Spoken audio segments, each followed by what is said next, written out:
মিলাদুন নবী সাল্লাল্লাহু আলাইহি ওয়াসাল্লাম পালনের বৈধতা এ বিষয়ে আলোচনা করবেন গাজীপুর মসজিদে আহসানিয়ার সম্মানিত খতিব, রামগঞ্জ রব্বানিয়া কামিল মাদ্রাসার সম্মানিত মুহাদ্দিস, বিশিষ্ট আলেমে দ্বীন, সুন্নিয়তের এক অতন্ত্র প্রহরী, বলিষ্ঠ কণ্ঠস্বর মাওলানা মুহাম্মদ সাইফুল ইসলাম যশোরী হুজুরকে আলোচনা পেশ করার জন্য অনুরোধ জ্ঞাপন করছি।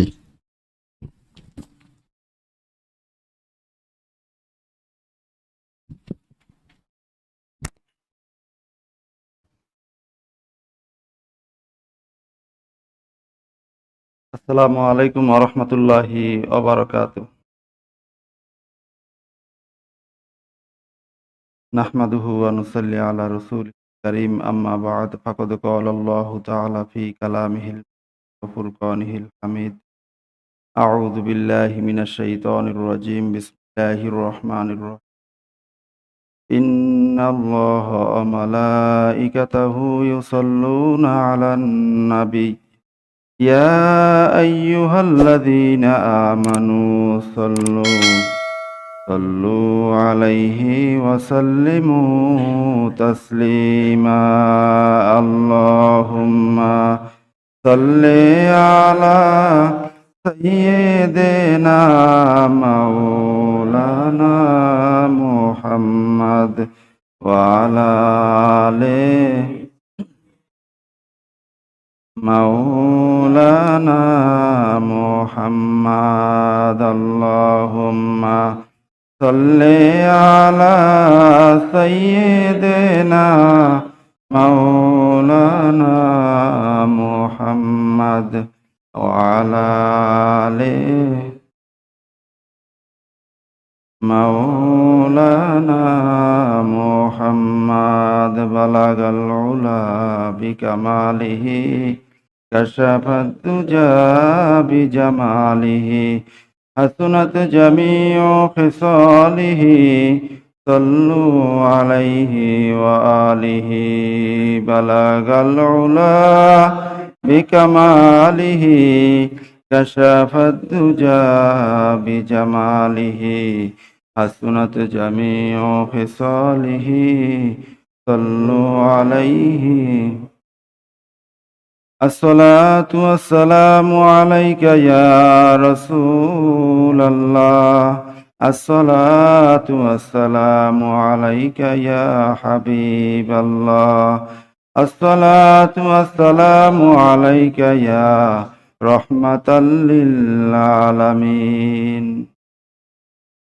নূরপুর দরবার শরীফ কর্তৃক আয়োজিত 12 দিন ব্যাপী পবিত্র ঈদ মিলাদুন নবী সাল্লাল্লাহু আলাইহি ওয়াসাল্লাম উপলক্ষে আয়োজিত পবিত্র মোবারক মুনাওয়ার এই মাহফিলের সম্মানিত সদরে মাহফিল মুর্শিদুন আল মুকাররম আল মুআজ্জাম হাফিজাহুল্লাহ তাআলা, উপস্থিত রয়েছেন দেশের বিভিন্ন জায়গা থেকে আগত ওলামায়ে কেরাম, সকল স্তরের সালেক ভাইয়েরা এবং অনলাইনে যারা আমাদের সাথে এই মুহূর্তে সংযুক্ত হয়েছেন।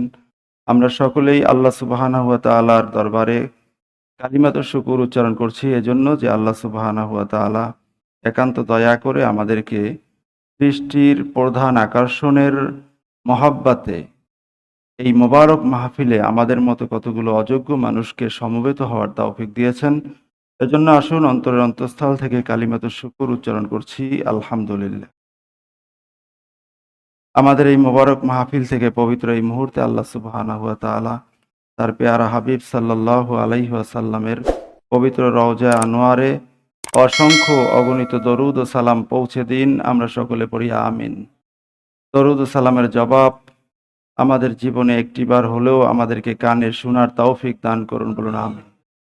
মুআজ্জাজ হাজিরিন, ইতিমধ্যেই আপনারা আমার বিষয়টি সম্পর্কে অবগত হয়েছেন যে আমার বিষয় হলো মিলাদুন নবী সাল্লাল্লাহু আলাইহি ওয়াসাল্লাম পালনের বৈধতা। অর্থাৎ আমরা যে মিলাদুন নবী পালন করি ইসলামী শরীয়তের দৃষ্টিতে এটা কতটা বৈধতা রাখে, এটা কি বৈধ নাকি অবৈধ, এটা কি হালাল নাকি হারাম, এই প্রসঙ্গে আজকের আমার আলোচনা। মুআজ্জাজ হাজিরিন, এই আলোচনা অনেক ব্যাপক আলোচনা, কিন্তু সময় একেবারেই সংক্ষিপ্ত। এজন্য অল্প সময়ে আমি খুব সংক্ষিপ্তভাবে কিছু কথা বলবো। আর এ ব্যাপারে কথা বলাটা মূলত মাকসাদ হলো আমাদের শুধুমাত্র বরকত হাসিল করা। তার কারণ এই ব্যাপারে আলোচনা এত এত বেশি করা হয়েছে পিছনে, প্রত্যেক বছর অনেক আলোচনা করা হয়েছে। এজন্য আপনারা যারা সামনে বসে আছেন, আমি তো একটা নোট নিয়ে আসছি, আমি আশা করি এবং বিশ্বাস রাখি নোট ছাড়াও আপনারা আমার চেয়ে অনেক ঘুছালো এবং অনেক সুন্দর করে আপনারা অনেক সুন্দরভাবে উপস্থাপন করার যোগ্যতা অনেকেই রাখেন। তো যতটুকু আলোচনা করব আমরা আল্লাহ সুবহানাহু ওয়া তাআলার দরবারে শুধুমাত্র একটাই কামনা করি যে আল্লাহ, আমরা আপনার হাবিব সাল্লাল্লাহু আলাইহি ওয়াসাল্লামকে ভালোবাসি। এই ভালোবাসার নমুনা হিসাবে, প্রমাণ হিসাবে শুধুমাত্র অল্প সময়ে কিছু আলোচনা আল্লাহ সুবহানাহু ওয়া তাআলা কবুল করুন, বলেন আমিন। মুআজ্জাজ হাজরিন, আপনারা সকলেই জানেন সূরা ইউনূসের ৫৮ নম্বর আয়াতে কারিমা আল্লাহ সুবহানাহু ওয়া তাআলা ঘোষণা করেছেন, কুল বিফাদলিল্লাহি ওয়া বিরহমাতিহি ফাবিযালিকা ফালইয়াফরাহু হুয়া খায়রুম মিম্মা ইয়াজমাউন। আয়াতে কারিমা আল্লাহ সুবহানাহু ওয়া তাআলা দুইটি রহমাতের কথা, দুইটি নিয়ামতের কথা উপস্থাপন করেছেন। একটি হলো ফাদলুল্লাহ আর একটি হলো রহমাতুল্লাহ। আল্লাহ তাআলার দয়া, আল্লাহ তাআলার অনুগ্রহ, এই দুইটা জিনিস যারা পেয়েছেন, আল্লাহ সুবহানাহু ওয়া তাআলা নিজেই বলেছেন ফাবিযালিকা ফালইয়াফরাহু। এই দুইটি নিয়ামত যারা পেয়েছেন তাদের জন্য আবশ্যক, ওয়াজিব, ফরজ হলো তারা আল্লাহ সুবহানাহু ওয়া তাআলার কাছে খুশি হবেন, বলুন না সুবহানাল্লাহ। এবং এই খুশি হওয়াটা হুয়া খায়রুম মিম্মা ইয়াজমাউন। ব্যক্তি তার জীবনে যত যা কিছু সঞ্চয় করেছে, জমা করেছে, সন্তান, সম্পদ, আমল, আখলাক, ইবাদত, বন্দিগি, সবকিছুর মাঝে সর্বশ্রেষ্ঠ অর্জন হলো আল্লাহ তাআলার এই নিয়ামত পাওয়ার পরে খুশি হওয়াটা, বলুন না সুবহানাল্লাহ। তাহলে আমরা আমাদের জীবনে যদি প্রশ্ন করে থাকি যে আপনার জীবনে সবচেয়ে বড় নিয়ামত কোনটা, বড় খুশির কারণ কোনটা, আমরা কিন্তু এক একজনে এক একটা কথা বলবো, যে আমার চাকরিটা, আমার সন্তানটা, আমার বিবাহটা, আমার বাড়িটা ইত্যাদি। কিন্তু আল্লাহ সুবহানাহু ওয়া তাআলা কিন্তু বলেছেন যে এই দুইটি নিয়ামত পাওয়ার পরে যারা খুশি হবে, এই খুশিটাই হলো আমার প্রিয় বান্দার জীবনে অন্যতম পাথেয়, অন্যতম অর্জন, বলুন না সুবহানাল্লাহ। এখন প্রশ্ন হলো, এই ফাদলুল্লাহ এবং রহমাতুল্লাহ, ফাদলুল্লাহি ও রহমাতুহু, এই দুইটা জিনিস দ্বারা কি বোঝানো হয়েছে? এখন এই বুঝটা তথাকথিত কোনো আলেম, মুফাসসির, মুহাদ্দিসদের কাছ থেকে নিলে এটা চলবে না। তার কারণ আমাদের ওই জ্ঞান নেই। আমরা দেখব 1000 বছর আগে, 1500 বছর আগে বড় বড় ইমামগণ, মুহাদ্দিসিন কেরামগণ, মুফাসসিরিন কেরামগণ, তারা তাদের তাফসিরের মাঝে কি বর্ণনা করেছেন, এখান থেকেই আমাদেরকে জ্ঞান নিতে হবে, ঠিক কিনা বলেন? এই জন্য আমরা সর্বপ্রথমে একটা তাফসিরের উদ্ধৃতি দিতে চাই। সেই তাফসিরের নাম হলো তাফসিরে দুররে মানসুর। হযরত হাফিজুল হাদিস আল্লামা জালালউদ্দিন সুয়ুতী রাহিমাহুল্লাহ তাআলা যেই তাফসির করেছেন, এই তাফসিরের মাঝে উনি রাইসুল মুফাসসিরিন হযরত আব্দুল্লাহ ইবনে আব্বাস রাদিয়াল্লাহু তাআলা আনহুমা থেকে হাদিস বর্ণনা করেছেন যে আব্দুল্লাহ ইবনে আব্বাস রাদিয়াল্লাহু তাআলা আনহুমা বলেছেন এই আয়াতে কারিমার ক্ষেত্রে যে ফাদলুল্লাহি আল ইলম। আলোচ্য আয়াতে কারিমার মাঝে আল্লাহ সুবহানাহু ওয়া তাআলা দুটি নিয়ামতের কথা বলেছেন। একটি হলো ফাদলুল্লাহ। এই ফাদলুল্লাহ দ্বারা উদ্দেশ্য হলো ইলম, জ্ঞান, বলুন না সুবহানাল্লাহ। অবশ্যই এই জ্ঞান তো জায়গা জমি কিভাবে ক্রয় করতে হবে এই জ্ঞান, ঠিক কিনা বলেন? এই জ্ঞান ইসলামী জ্ঞান, ইলমে ওহী, কোরআন হাদিসের জ্ঞান, ইসলামী শরীয়তের জ্ঞান আল্লাহ সুবহানাহু ওয়া তাআলা যাকে দিয়েছেন তার উচিত আল্লাহ তাআলার কাছে খুশি প্রকাশ করা, বলুন না সুবহানাল্লাহ। এরপরে দ্বিতীয়টা হলো অবিরহমাতিহি। এই অবিরহমাতিহি দ্বারা উদ্দেশ্য কি? এটাও আব্দুল্লাহ ইবনে আব্বাস রাদিয়াল্লাহু তাআলা আনহুমা বলেছেন, অবিরহমাতিহি আই মুহাম্মাদুন সাল্লাল্লাহু আলাইহি ওয়াসাল্লাম। এখানে রহমাতিহি দ্বারা উদ্দেশ্য হলো রাসূলুল্লাহ সাল্লাল্লাহু আলাইহি ওয়াসাল্লাম, বলুন না সুবহানাল্লাহ। তাহলে আমরা কিন্তু স্পষ্টভাবেই বুঝতে পারলাম যে ফাদলুল্লাহ দ্বারা উদ্দেশ্য হলো আল ইলম তথা উপকারী জ্ঞান, ইলমে নাফে। আর দ্বিতীয়টা হলো ও রহমাতুহু, আল্লাহ তাআলার দয়া, আল্লাহ তাআলার রহমত, এটার দ্বারা উদ্দেশ্য হলো আখিরি নবী মুহাম্মদুর রাসূলুল্লাহ সাল্লাল্লাহু আলাইহি ওয়াসাল্লাম। তাহলে এখান থেকে কিন্তু আমাদের স্পষ্ট হয়ে গেল যে দুইটা জিনিস দ্বারা দুইটা জিনিস বোঝানো হয়েছে। তাহলে এই দুইটা জিনিস যারা পাবে, এখন আমার প্রশ্ন হলো, এখানে আমরা যারা আছি আমাদের মাঝে ইসলামী জ্ঞান আছে কি নাই? কমপক্ষে সূরা ফাতিহাও পড়তে পারে না এমন কোন মানুষ তো মনে হয় এই বিল্ডিং এ নাই, ঠিক কিনা বলেন? তাহলে সূরা ফাতিহা হলো ইলমে ওহী, কোরআনুল কারীমের সর্বপ্রথম সূরা, এবং সূরা ফাতিহার ব্যাপারে বলা হয়েছে সূরা ফাতিহার ভিতরে গোটা কোরআন ঢুকানো আছে, বলুন না সুবহানাল্লাহ। সুতরাং সূরা ফাতিহা যেই ব্যক্তি পারবে তার মাঝে আল্লাহ রাব্বুল আলামিনের পক্ষ থেকে দেয়া জ্ঞান পরিপূর্ণতায় পৌঁছে যাবে যদি সে বুঝে শুনে পড়তে পারে, ঠিক কিনা বলেন? তাহলে এই জ্ঞান আমরা পেয়েছি। এবং দ্বিতীয় যেটা অবি রহমাতিহি, এখানে বলা হয়েছে যে এটার দ্বারা উদ্দেশ্য হলো মুহাম্মাদুর রাসূলুল্লাহ সাল্লাল্লাহু আলাইহি ওয়াসাল্লাম। তাহলে আমরা এখানে যারা আছি আমরা সবাই আল্লাহর রাসূলের উম্মত কিনা? একটু জবান খুলে বলুন, আমরা সবাই উম্মত কিনা? যদি উম্মত হয়ে থাকি তাহলে আল্লাহ তাআলার ঘোষণা, আমরা এলেমও পেয়েছি আল্লাহর রাসূলকেও পেয়েছি।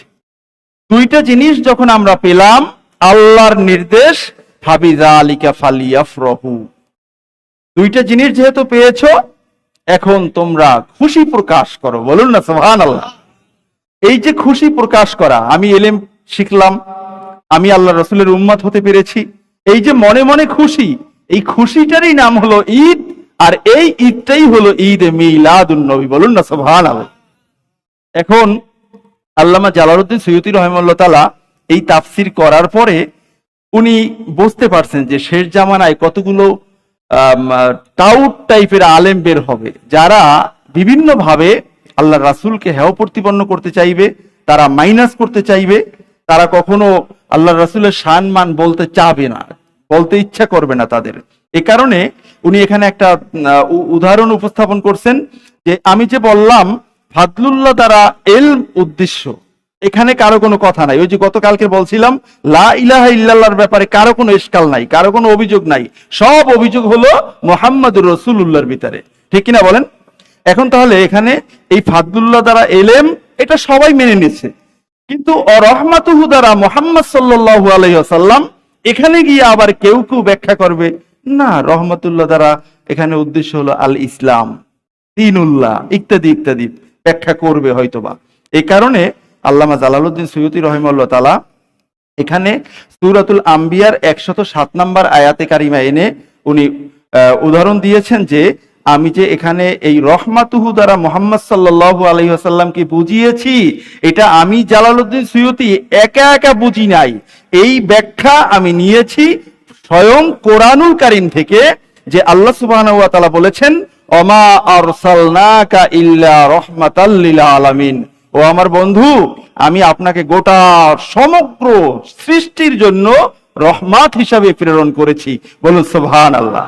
তাহলে এখানে আল্লাহ তাআলা বলেছেন রহমাতুল লিল আলামিন, আর সব মুফাসসিরিন কিরামগণ একমত, এখানে কোনো দিক্ত কোনো ব্যাখ্যা বিশ্লেষণ তাফসীর করার কোনো সুযোগ নাই, সবাই একমত রহমাতুল লিল আলামিন মানি হলো রাসূলুল্লাহ সাল্লাল্লাহু আলাইহি সাল্লাম।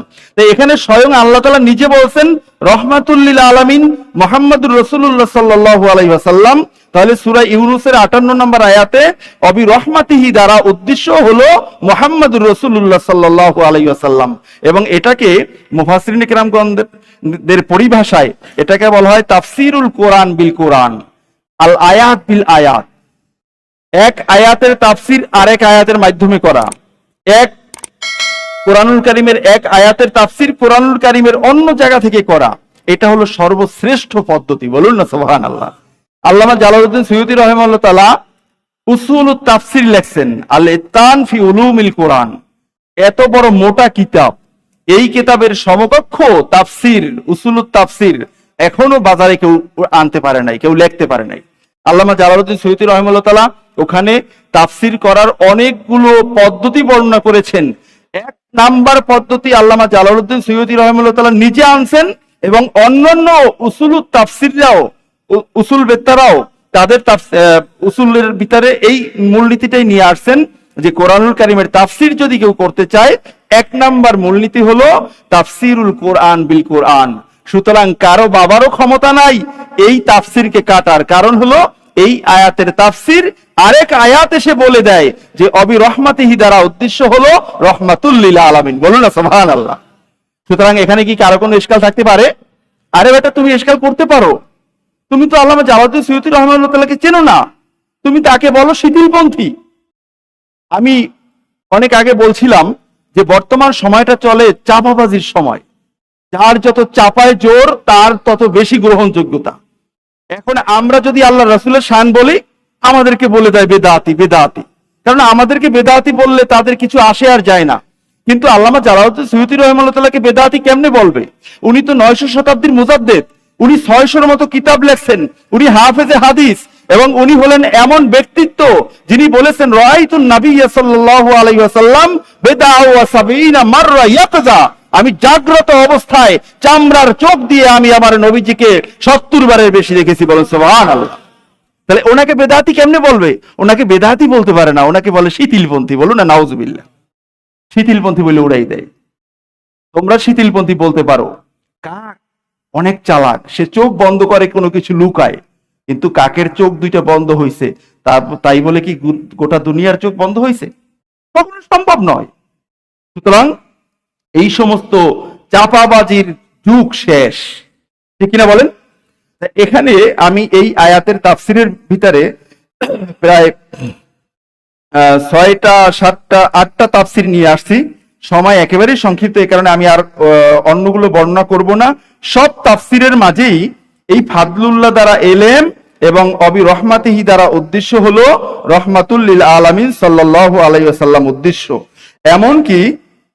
এমনকি আল্লামা আলুসি রাহিমাহুল্লাহ তাআলা তাফসিরে রুহুল মাআনির মাঝে বলেছেন যে এখানে যে এই ফাদলুল্লাহ, এই ফাদলুল্লাহ দ্বারাও আর নবী সাল্লাল্লাহু আলাইহি ওয়াসাল্লাম উদ্দেশ্য। বলুন না সুবহানাল্লাহ। উনি বলছেন বেটা অবি রহমাতিহি দ্বারা যে আল্লাহর রাসূল উদ্দেশ্য, এটা তো আল্লাহ কোরআনুল কারীমেই বলছেন, আর এখানে এই ফাদলুল্লাহ দ্বারাও উদ্দেশ্য হলো রহমাতুল লিল আলামিন। বলুন না সুবহানাল্লাহ। তার মানে যারা আল্লাহর রাসূলকে পেয়েছে, যারা আল্লাহর রাসূলকে পেয়েছে, তাদের জন্য উচিত হবে তারা যেন খুশি প্রকাশ করে। বলুন না সুবহানাল্লাহ। তাহলে আমরা খুশি না বেজার? তাহলে খুশি এটা বাংলায় বোঝেন, যখনই আমরা আরবিতে বলি ঈদ তখনই তো জ্বালা শুরু হয়ে যায়, ঠিক কিনা বলেন? তার মানে হলো এই মৌলবীরা হলো গুলিস্তানের রিকশাওয়ালার মতো। গুলিস্তানের রিকশাওয়ালা ঠাড়া ভাঙ্গা রোদ্রে বসে আছে, কলেজের টাইম, ভার্সিটির টাইম, একজন এসে বলে মামা মামা বিশ্ববিদ্যালয়ে যাবে? না রে মামা আমি চিনি না। আরে কি সামনে যান, অন্য কে চেনে দেখেন। সামনে গিয়ে বলে মামা মামা ইউনিভার্সিটিতে যাবা? না, সামনে গিয়ে ও চলে গেছে। আরেকজন এসে বলেছে মামা ইউনিভার্সিটি যাবা? পরে বলে মামা আমি তো তোমার জন্যই বসে আছি। এর আগে বিশ্ববিদ্যালয়ে বলছে, সে চেনে নাই, এখন পরবর্তীতে এসে ইউনিভার্সিটি বলছে, সে বলে মামা আমি তো তোমার জন্যই বসে আছি। তাহলে রিকশাওয়ালা 3 পাস 5 পাস, সে ইউনিভার্সিটি চেনে, বিশ্ববিদ্যালয় চেনে না। কত বড় পোড়া কপাল! এই মুফতিরা সব পড়ছে, পড়ে নাই শুধু একটা জিনিস, যে কোনটা না জানলে ঈমান চলে যায়, ওই জিনিসটা শুধু জানে না, তারা সব জানে আর বাকিটা। বন্ধুরা আমার, তাহলে এই তাফসিরগুলোর মাধ্যমে আমরা বুঝতে পারলাম যে সবগুলোই একমত যে রহমাতুহু দ্বারা উদ্দেশ্য হলো রাসূলুল্লাহ সাল্লাল্লাহু আলাইহি ওয়াসাল্লাম। এখন দেখেন মজার ব্যাপার হলো, তারা বুখারীর কথা বলতে বলতে মুখে ফেনা তুলে ফেলে। বুখারীতে থাকলে মানে এখন ইমাম বুখারী রাহিমাহুল্লাহ তাআলা সূরা ইব্রাহিমের 28 নম্বর আয়াতে কারিমার অংশ আল্লাহ সুবহানাহু ওয়া তাআলা বলেছেন বাদদালু নি'মাতাল্লাহি কুফরা, কাফেররা আল্লাহর নিয়ামতকে অস্বীকার করেছে, কুফরির দ্বারা পরিবর্তন করেছে। এখন এই যে নেয়ামাতাল্লাহ, আল্লাহ তাআলার নিয়ামত, এই নিয়ামতের ব্যাখ্যা ইমাম বুখারী করছেন নেয়ামাতাল্লাহি আই রাসূলুল্লাহি সাল্লাল্লাহু আলাইহি ওয়াসাল্লাম, আল্লাহ রাসূল সাল্লাল্লাহু আলাইহি ওয়াসাল্লাম উদ্দেশ্য। তাহলে কাফেররা আল্লাহ রাব্বুল আলামিনের নিয়ামত পেয়ে পরিবর্তন করেছে কুফরির দ্বারা। তার মানে হলো হুম কুফফারু আহলি মক্কা, মক্কার ওই সময়ের কাফেররা যখন আল্লাহর রাসূলের শুভ আগমন দেখতে পেল, যখন আল্লাহর রাসূল 40 বছর বয়সে বলেছেন আনা রাসূলুম মিনাল্লাহ, আমি আল্লাহর পক্ষ থেকে রাসূল, কুলু লা ইলাহা ইল্লাল্লাহ তুফলিহুন, এই ঘোষণা যখন দিলেন, আবু জাহেলরা মানতে পারে নাই। তারা সাথে সাথে আল্লাহর রাসূল নামক নিয়ামতকে অস্বীকার করে বলে যে মোহাম্মদ তো হলো আব্দুল্লাহর বেটা। তাহলে সে আবার নবী কেমনে? উল্টে পাল্টে সব অস্বীকার করে তারা কাফের হয়ে গেছে। ইমাম বুখারী রাহিমাহুল্লাহ তাআলা বলছেন তারা শুধুমাত্র আল্লাহর রাসূলকে অস্বীকার করার কারণে কাফের হয়েছে। আমি গতকালকে বলছিলাম আবু জাহেলরা কোনো বিপদ আপদে পড়ার আগেই খানায় কাবা তওয়াফ করতো, খানায় কাবা চলে যাইতো, তারা ওখানে গিয়ে সাজদা করতো। তাহলে তার মানে কি? তারা লা ইলাহা ইল্লাল্লাহ মানতো না শুধুমাত্র রাসূলুল্লাহ সাল্লাল্লাহু আলাইহি সাল্লাম। ঠিক কি না বলেন? তাহলে এখন এই ইমাম বুখারী রাহিমাহুল্লাহ তাআলা বলছেন যে ওই কাফেররা মুহাম্মদ সাল্লাল্লাহু আলাইহি ওয়াসাল্লামকে প্রেরণ করে আল্লাহ তাআলা যে নিয়ামত এই গোটা মাখলুকাতকে দান করেছেন, এই নিয়ামত তারা মানতে চাইতো না, তারা এই নিয়ামতের কুফরি করত, এই কারণে তারা কাফের হয়ে গেছে। বলুন না নাউজুবিল্লাহ। তাহলে আমাদের মাঝে এই কুফরি আছে কি নাই? আল্লাহ রাসূলের ক্ষেত্রে সব সংকীর্ণতা, আল্লাহ রাসূলের ক্ষেত্রে কি সব সংকীর্ণতা। এবং এখানে সাহাবায়ে কেরাম, তাবিঈনে ইজম সবাই মিলে একই কথা বলেছেন যে আল্লাহ রাসূলের এই আগমনের খুশি হওয়াটার নামই হলো ঈদে মিলাদুন নবী সাল্লাল্লাহু আলাইহি ওয়াসাল্লাম। তাহলে মিলাদুন নবীর বৈধতা কোরআনুল কারিমে এবং ঈদে মিলাদুন নবীর বৈধতা কোরআনুল কারিমে এবং অসংখ্য তাফসিরে আসছে কি আসে নাই? এমনকি বুখারী শরীফও আছে। ঠিক কিনা বলেন? এখন দেখেন রাসূলুল্লাহ সাল্লাল্লাহু আলাইহি ওয়াসাল্লাম যে পৃথিবীতে এসেছেন নিয়ামত হিসাবে, আল্লাহ সুবহানাহু ওয়া তাআলা আমাদেরকে অসংখ্য অগণিত নিয়ামত দান করছেন। আল্লাহ তাআলা কোন নিয়ামতের উল্লেখ করে আমাদেরকে শুকরিয়া আদায় করতে বলছেন এরকম তেমনটা পাওয়া যায় না। কিন্তু সূরা আল ইমরানের 164 নম্বর আয়াতে আল্লাহ সুবহানাহু ওয়া তাআলা স্পষ্ট করে বলেছেন, লাকাদ মান্নাল্লাহু আলাল মুমিনিনা ইয বাআসা ফীহিম রাসূলা। বলুন না সুবহানাল্লাহ। আমি রব আমার মোমেন বান্দাদের উপরে দয়া করেছি, সীমাহীন দয়া করেছি। তার কারণ আমি আমার বন্ধুকে রহমাতুল লিল আলামিন হিসেবে তাদের মাঝে প্রেরণ করেছি। বলুন না সুবহানাল্লাহ। তাহলে আল্লাহ তাআলা তার হাবিবকে নিয়ামত বলছেন কি বলেন নাই? আল্লাহ নিজেই বলছেন নিয়ামত। তাহলে এই নিয়ামতের শুকরিয়া আমাদের আদায় করার দরকার আছে কি নাই? সবাই বলেন আছে কি নাই?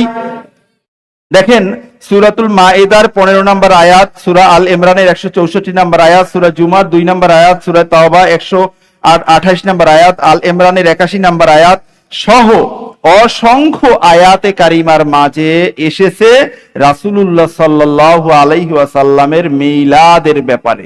বলুন না সুবহানাল্লাহ। আল্লাহ রাসূল রহমাতুল লিল আলামিন হিসেবে পৃথিবীতে এসেছেন, এজন্য আপনি আমি খুশি না বেজার? এজন্য অসংখ্য দলিল আমরা পেয়েছি কি পাই নাই? তো মোমেনের জন্য তো দলিল দরকার একটা। মোমেনের জন্য দলিল কয়টা দরকার? একটা দরকার। আর যারা হলো শয়তান, এই শয়তানের দলের তাদের দলিল হলো 100টা দিলেও তারা বোঝে না। ঠিক কিনা বলেন? আর এর চেয়েও গ্রেড বড়টা হলো যারা ওহাবির বাচ্চা ওহাবি, তাদেরকে 1000টা দলিল দিলেও তারা মাথা চুলকায় আর বলে দেখি চিন্তা করে কি করা যায়। আছে কি নাই এই দল? তাহলে আমরা মোমেন, আমাদের এত বেশি দলিলের দরকার নাই আল্লাহর রাসূলের পক্ষে। ঠিক কিনা বলেন? দেখেন রাসূলুল্লাহ সাল্লাল্লাহু আলাইহি ওয়াসাল্লামের মিলাদুন নবীর ব্যাপারে সহিহ হাদিসের মাঝেও প্রমাণ পাওয়া যায়। সুনান তিরমিজির ব্যাপারে বলা হয়েছে যে মান কানা ফি বাইতিহি হাদাল কিতাব ফাকান্নামা ইয়াতাকাল্লামুন নবী সাল্লাল্লাহু আলাইহি ওয়াসাল্লাম ফি বাইতিহি।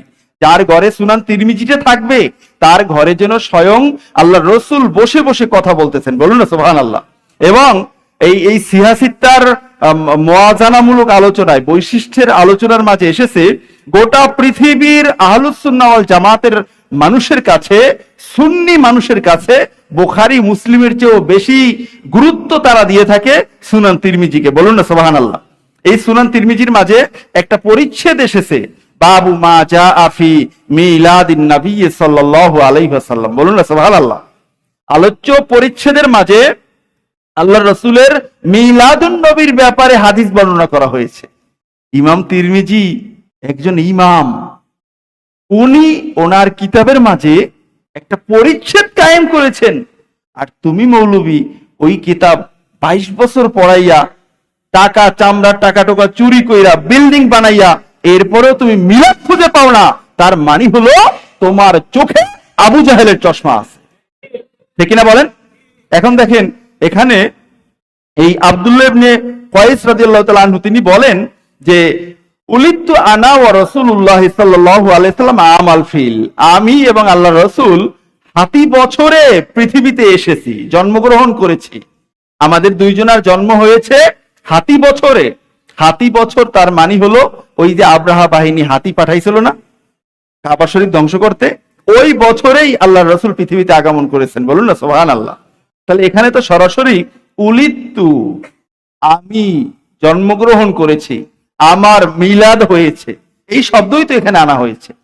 এরপরে উসমান ইবনে আফফান রাদিয়াল্লাহু তাআলা আনহু একবার কুবাসাতা ইবনে আশিয়াম ওনাকে জিজ্ঞাসা করলেন, আনতা আকবারু আম রাসূলুল্লাহ, বলছে ভাই কুবাসা তুমি বড় নাকি আল্লাহর রাসূল বড়? প্রশ্নটা কত সুন্দর দেখেন, যে তুমি বড়। আমরা এক জায়গায় গেলে একই রকম বয়স দেখলে জিজ্ঞেস করি না যে ভাই আপনি বড় না উনি বড়, জিজ্ঞাসা করি না? এখন উসমান রাদিয়াল্লাহু তাআলা আনহু জিজ্ঞাসা করছেন যে ভাই কুবাসা তুমি বড় নাকি আল্লাহর রাসূল বড়? বলুন না সুবহানাল্লাহ। এখন এই কুবাসাতা ইবনে আশিয়াম রাদিয়াল্লাহু তাআলা আনহু উনি বলছেন রাসূলুল্লাহ সাল্লাল্লাহু আলাইহি ওয়াসাল্লাম আকবারু মিন্নি ওয়া আনা আকদামু মিনহু ফিল মিলাদ। ভাই আপনি যে প্রশ্নটা করছেন আল্লাহর রাসূলের চেয়ে আমি বড় কিনা, আল্লাহর রাসূলের চেয়ে আমি তো বড় না, বরং আল্লাহর রাসূল অনেক বড়, অনেক বড়, সীমাহীন বড়। তবে পৃথিবীতে জন্মের ক্ষেত্রে আমি আল্লাহর রাসূলের কয়েকদিন আগে আসছি। বলুন না সুবহানাল্লাহ। কি আদব দেখছেন। আমরা তো বলে ফেলেছি হ্যাঁ আল্লাহর রাসূলের চেয়ে বড় আমি। এক জায়গায় গেলেই দেখেন না এই যে মানে কি বলে নতুন টিচার আসলে জিজ্ঞেস করে ভাই আপনার এসএসসি কয় সালে, দাখিল কয় সালে, যদি বলে অমুক সালে, হাসি দিয়ে আগে বলে লয় ও আপনি আমার দুনিয়ার। এটা বলতে এত মজা লাগে, আরেকজনের খাটো করতে, আরেকজনের বাস দিতে কি যে মজা লাগে। আকিতে বলি বলা হ্যাঁ আপনি আমার জুনিয়র। আর বেটা জুনিয়র আর সিনিয়র কি বেটা, এখানে জুনিয়র হলো সিনিয়র হলো এই ব্যক্তি যেই ব্যক্তির মাঝে তাকওয়া আছে। তাকওয়া ছাড়া কোন জুনিয়র আর সিনিয়র আল্লাহ রাসূলের কাছে গ্রহণযোগ্য না, ঠিক কিনা বলেন? কিন্তু আমাদের সমাজে এটা নাই। আজকে কে বড় কে বড়, শুধু বড় আর বড়। অথচ সুনান তিরমিজিতে হাদিস এসেছে মান খদা লিল্লাহি রাফাল্লাহ, যেই ব্যক্তি আল্লাহ তাআলার জন্য নিজেকে হেয় প্রতিপন্ন করবে, ছোট হবে, আল্লাহ তাআলা ক্রমে ক্রমে তাকে অনেক বড় করে তুলবেন, আকাশ সমান বড় করে তুলবেন, তাকে আরশে আজিম বরাবর বড় করে তুলবেন। বলুন না সুবহানাল্লাহ। তাহলে আমাদের বিনয় নম্রতার দরকার আছে কি নাই? সালেকদের জন্য বেশি দরকার, সালেকদের জন্য এটা বেশি দরকার। আল্লাহ সুবহানাহু ওয়া তাআলা আমি সহ সকলকে বিনয়ের বৈশিষ্ট্যবান হওয়ার তৌফিক দান করুন, বলেন আমিন। মুআজ্জাজ হাজিরিন, আমি এখানে অনেকগুলো হাদিস এনেছি। আরেকখানে হাদিস আমি আপনাদেরকে শোনাই, সুনান নাসাইর হাদিস 5426 নম্বর হাদিস। হযরত আবু সাঈদ খুদরি রাদিয়াল্লাহু তাআলা আনহু থেকে বর্ণিত, তিনি বলেন যে আন্না রাসূলুল্লাহ সাল্লাল্লাহু আলাইহি ওয়াসাল্লাম খরাজা আলা হালকাতিন ইয়ানি মিন আসহাবিহি ফাকালা মা আজলাসাকুম। নবীজি একবার একটা মাহফিলের পাশ দিয়ে অনেকগুলো সাহাবী এক জায়গায় বসে কি যেন আলোচনা করতেছেন, আল্লাহর রাসূল ওই পাশ দিয়ে যাইতেছিলেন। যাইতে যাইতে ওনাদেরকে এক জায়গায় বসে কি আলাপ আলোচনা করতেছেন এটা দেখে নবীজি জিজ্ঞাসা করলেন মা আজলাসাকুম, ও আমার সাহাবারা তোমরা এখানে বসে আছো কেন, কোন জিনিস তোমাদেরকে এখানে বসিয়েছে? তখন ওই সাহাবীরা বললেন ইয়া রাসূলুল্লাহ, আমরা এখানে বসেছি, আমরা আল্লাহ রাব্বুল আলামিনের প্রশংসা আদায় করতেছি, যেহেতু আল্লাহ রাব্বুল আলামিন আমাদেরকে দ্বীন ইসলাম দান করেছেন, অমান্না আলাইনা বিকা, এবং আপনার মিলাদ দিয়ে আপনার মাধ্যমে আমাদেরকে আল্লাহ তাআলা দয়া করেছেন, এই বর্ণনাগুলো আমরা এখানে বসে করতেছি। বলুন না সুবহানাল্লাহ। আপনার মিলাদ হয়েছে আমাদের জন্য, আপনার মিলাদের মাধ্যমে আমাদেরকে আল্লাহ দয়া করেছেন, সেই মিলাদের কথা আমরা আলোচনা করতেছি। আপনার মাধ্যমে আমরা যে দয়া পেয়েছি, এই দয়ার কথা আমরা আলোচনা করতেছি। তখন আল্লাহ রাসূল সাল্লাল্লাহু আলাইহি ওয়াসাল্লাম বললেন আল্লাহুম্মা আজলাসাকুম ইল্লা যালিক। ও সাহাবারা, তোমরা সত্যি করে বলো তো, তোমরা কি এই কারণ ছাড়া অন্য কোনো কারণে বসো নাই? অন্য বর্ণনা এসেছে 3 বার আল্লাহ রাসূল এই প্রশ্নটা করছেন যে তোমরা যেটা বলছো, তোমরা কি আসলেই আমার মিলাদের হাদিস বর্ণনা করতেছো? তোমরা কি আসলেই আমি নবীকে পেয়ে খুশি? তোমরা কি আসলেই আমি নবীকে প্রেরণ করেছি, আল্লাহ তাআলা দয়া করেছেন, রহমত দান করেছেন, এই রহমত নিয়ে তোমরা আলোচনা করতেছো? সাহাবায়ে কেরাম বলতেছেন হ্যাঁ ইয়া রাসূলুল্লাহ, আমরা আপনার দয়া নিয়েই, আপনার মিলাদ নিয়েই আমরা আলোচনা করছি। বলুন না সুবহানাল্লাহ। তখন আল্লাহ রসুল বলতেছেন, আমা ইন্নী লাম আস্তাখলিফকুম তুহমাতাল্লাকুম। ও সাহাবীরা, আমি চিনি তোমরা আমার সাহাবী, তোমরা মিথ্যা বলো না। আমি এটা বিশ্বাস করি না যে তোমরা মিথ্যা বলছো আমার সাথে, বরং আমি যেটা দেখি তোমরা সেটা দেখো না। বলুন না সুবহানাল্লাহ। আমি দেখতে পেলাম তোমরা এখানে বসে কি আলোচনা করতেছো। ও ইন্নামা আতানি জিবরিল আলাইহিস সালাতু ওয়াস সালাম ফাআখবারানি আন্নাল্লাহা আযজা ওয়া জাল্লা ইউবাহি বিকুমুল মালাইকা। আল্লাহু আকবার।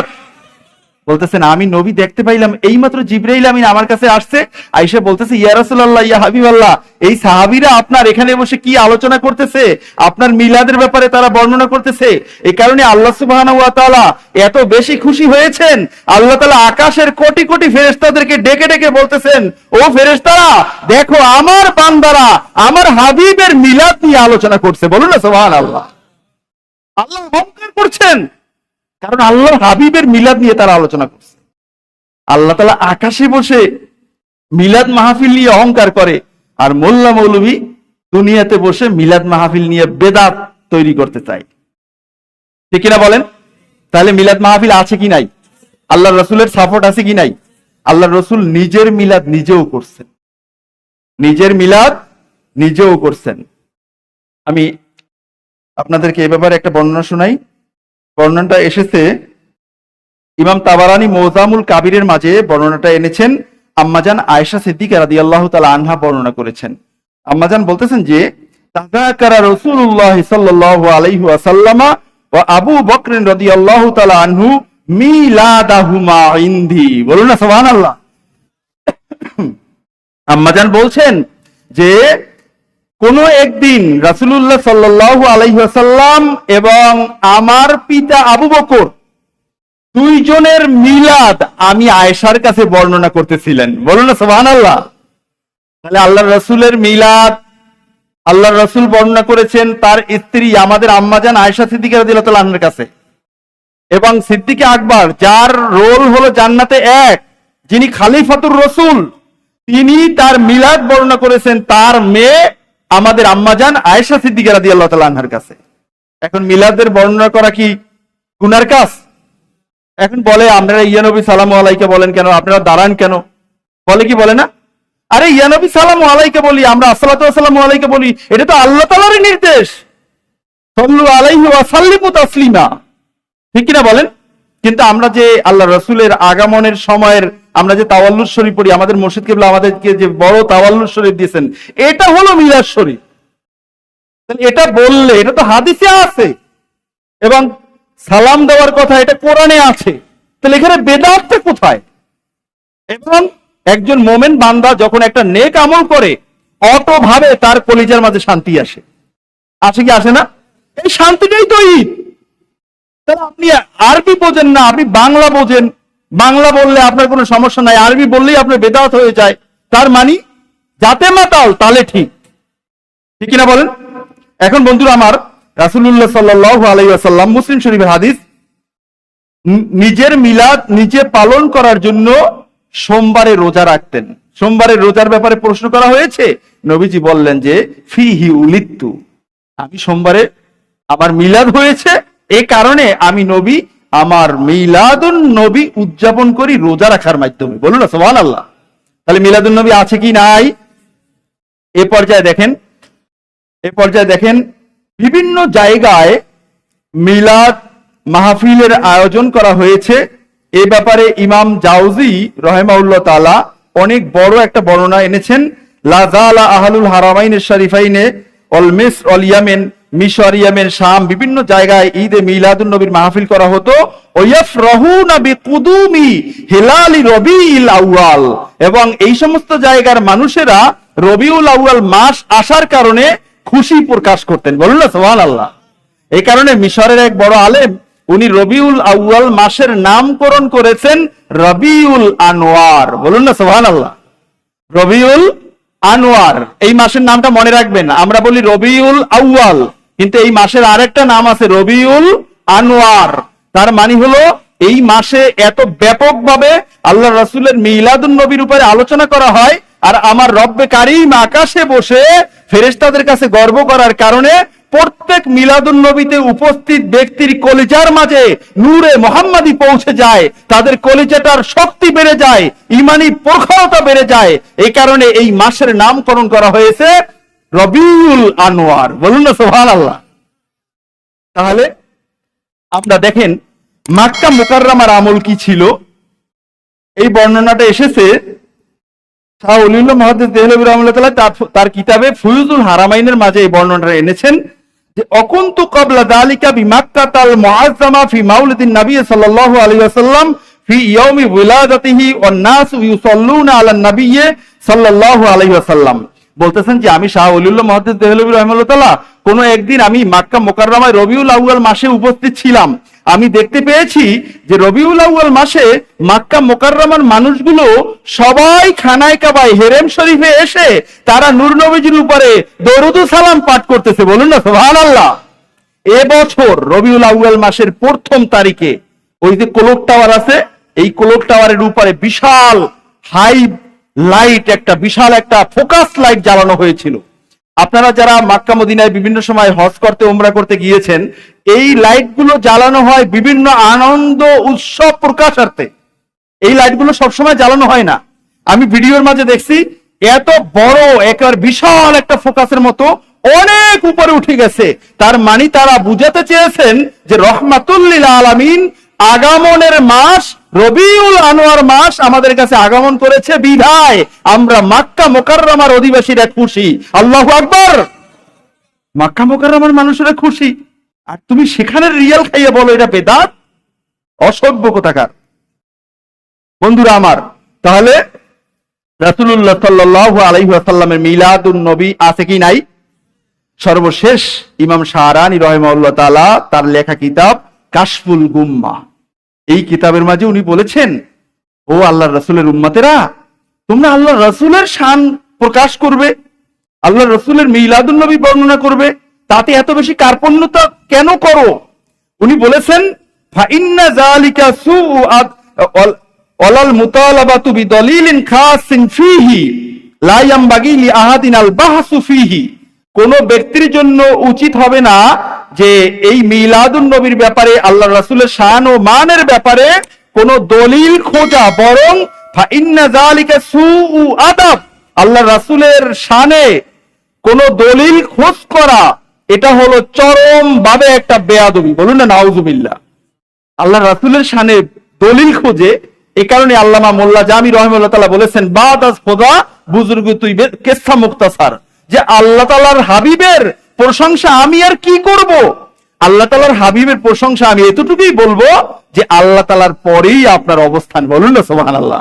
এই কারণে শুধুমাত্র আল্লাহ জাতি নাম ছাড়া তাফসীরের ভিতরে আমি দেখেছি আল্লাহ তাআলার যতগুলো নাম আছে সব নামগুলো আমার আল্লাহর হাবিবের আছে। বলুন না সুবহানাল্লাহ। প্রমাণ চাইবেন? প্রমাণ হলো সূরা তাওবার ভিতরে এসেছে রউফুর রহিম। রউফুর রহিম আমার আল্লাহর নাম, আল্লাহ নিজে এনে দিয়েছেন আল্লাহর হাবিবের নামের সাথে। সেটা আল্লাহ তাআলার নাম হলো আযীম, আল্লাহ তাআলা এই নাম এক করে দিয়েছেন আল্লাহর হাবিবের সাথে। খুলুকিন আযীম আছে কি নাই?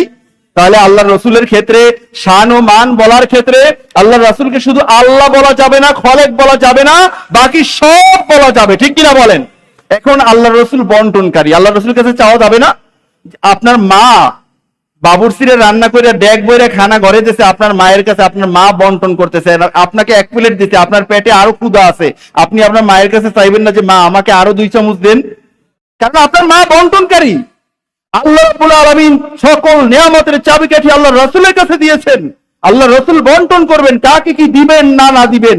আল্লাহর রাসূলের কাছে চাইলে শিরক হবে কেন? তোমরা আল্লাহর রাসূলের কাছে চাইতে চাও না, একটা ধনী ব্যক্তির কাছে চামড়া চাইতে গিয়ে ঘন্টার পর ঘন্টা তোমরা দাঁড়িয়ে থাকো। ঠিক কিনা বলেন? বন্ধুরা আমার, সব শেষ আমি বলতে চাই, বন্ধুরা আমার, আল্লাহর রাসূলের ক্ষেত্রে কথা বলতে গেলে কোনো দলিলেরই দরকার নাই। এ কারণে আমি এই গত পরশুদিনে আরবি একটা বক্তৃতা, সৌদি আরবের একজন কার যেন ওটা শুনতে গিয়ে উনি বলল যে লিল ইহতিফালি বিমাউলিদিন নবী সাল্লাল্লাহু আলাইহি ওয়াসাল্লাম লা ইয়াহতাজু ইলা দালিলিন সাহিহিন। বলছে আল্লাহর রাসূলের মাউলুদুন নবী আমল করার জন্য, উদযাপন করার জন্য কোন সহি দলিলের দরকার নাই, বরং বাল ইয়াহতাজু ইলা কলবিন সহিহিন সালিমিন, দরকার শুধুমাত্র একটা নিরঙ্কুশ পুত পবিত্র কলবের। বলুন না সুবহানাল্লাহ। যার কলবে রোগ আছে সে মিলাদুন নবী পালন করতে পারবে না। যার কলবে রোগ আছে সে আল্লাহ রসুলের শান প্রকাশ করতে পারবে না, বলতে পারবে না। তার কারণ আল্লাহ রাসূলের শান বলতে লাগে একটা কলবে সালিম। ঠিক কিনা বলেন? তাহলে আল্লাহ সুবহানাহু ওয়া তাআলার কাছে আমরা দোয়া করি, আল্লাহ তাআলা যেন আমাদের সকলকে আল্লাহ রাসূলের শান এহকালে গোটা জিন্দেগি ভরে আমাদেরকে বলার তৌফিক দেন এবং কিয়ামতের ময়দানেও বলার তৌফিক দেন। এবং আমার মুর্শিদ কিবলার কাছে বারবার শুনি, জান্নাতের মাঝেও মাহফিল হবে, ওই মাহফিলেও যেন আমরা দাঁড়িয়ে যেন কোটি কোটি জান্নাতীদের সামনে শানে রিসালাতের স্লোগান দিতে পারি, শানে রিসালাত নিয়ে আলোচনা করতে পারি। আল্লাহ সুবহানাহু ওয়া তাআলা আমাদেরকে কবুল করুন, বলেন আমিন। সুবহানাকা আল্লাহুম্মা বিহামদিক আশহাদু আল্লা ইলাহা ইল্লা আনতা আস্তাগফিরুকা ওয়া আতুবু ইলাইক। আসসালামু আলাইকুম ওয়া রাহমাতুল্লাহি ওয়া বারাকাতুহু।